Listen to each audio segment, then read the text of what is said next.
Камрате состоялся массовый спортивный забег на 3 и 10 километров. Любой желающий мог принять участие в этом соревновании. Бегуны стартовали от здания Дворца культуры и пробежали по центральной улице Камрата. До круга автостанции бежали самые маленькие любители спорта, а более подготовленные преодолели около 10 километров. В спортивном забеге, который впервые состоялся в Камрате, приняли участие как камратчане, так и гости из населенных пунктов автономии. Все они с большим воодушевлением говорили о том, что означает для них участие в таком массовом спортивном забеге. Во-первых, спорт всегда был объединяющим фактором. И это было плановое мероприятие нынешней премьеры. Я очень, как гражданин города Камрата, очень приветствую такие массовые мероприятия за здоровый образ жизни. Я с села Бежгёз. Я приехал с целью побегать немного, посмотреть на свои силы, на других показать.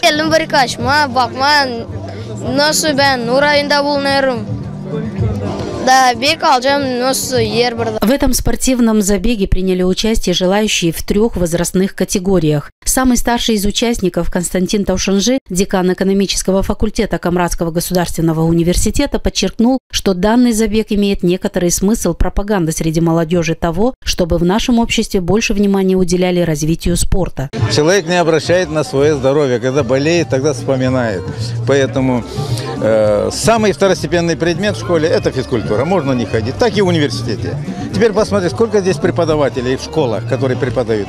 Аж их не видно. А сколько тут врачей, которые говорят о здоровье, их тоже здесь не видно. Поэтому мне кажется, что это своего рода реклама, это своего рода пропаганда. И надо, чтобы эти вещи были на первом месте. Я хочу сказать, что это здоровый образ жизни. Те люди, которые занимаются спортом, они наверняка уделяют много внимания своему здоровью, учат своих детей, внуков, как именно нужно относиться к жизни. А не сидеть где-нибудь в барах. Это, я думаю, большой пример, образец для многих. Я, допустим, ставлю ориентир для своих детей, сыновей, внуков, что в дальнейшем они тоже будут вспоминать и ориентироваться на наши результаты в бегах.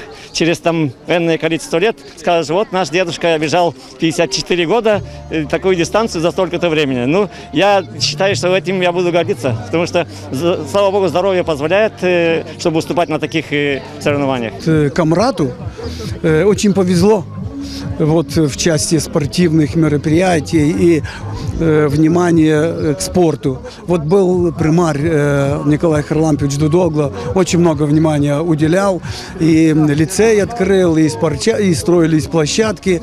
И, знаете, мне очень приятно отметить сейчас, что ныне действующий примар, Сергей Ильич держит планку, и его инициатива проведения этих массовых мероприятий.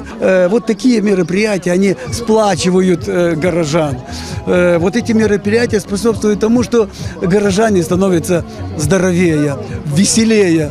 Поэтому побольше таких мероприятий. Примария организует много различных спортивных мероприятий, в которых особое внимание уделяется массовости, отметил столичный мэр. Это является основной целью и сегодняшнего забега. Цель нашего мероприятия – это сегодня массово вовлечь всех наших жителей города и гостей города для того, чтобы они могли заниматься спортом, чтобы не занимались непристойными делами.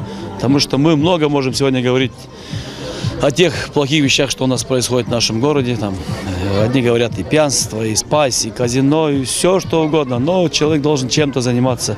Он, когда свободен, тогда он и начинает заниматься не тем, чем нужно. Так мы его хотим занять именно спортом. Кто на стадионе, кто на забегах, чтобы это было уже интересно и каждый год в одно и то же время. Спорт объединяет. В спорте нет никогда никакой и не должно быть никакой политики. Сегодня горожане и гости Камрата, столицы нашей, будут принимать участие в этом марафонском забеге. Он у нас такой первый, потому что был долгий перерыв. Но я надеюсь, что, как и другие мероприятия, которые организовывала и Примария, и исполком, станет традиционным. И такие мероприятия будут проходить несколько раз в год. Не только в Камрате, но и в других населенных пунктах нашей автономии. Для участников забега были определены 3 дистанции. Для детей до городской автостанции, для взрослых до 45 лет до поселка КХП, для взрослых старше 45 лет до городского стадиона. Организаторы спортивного забега заверили всех участников в том, что такое мероприятие в Камрате будет проходить ежегодно в мае для всех желающих в нем участвовать.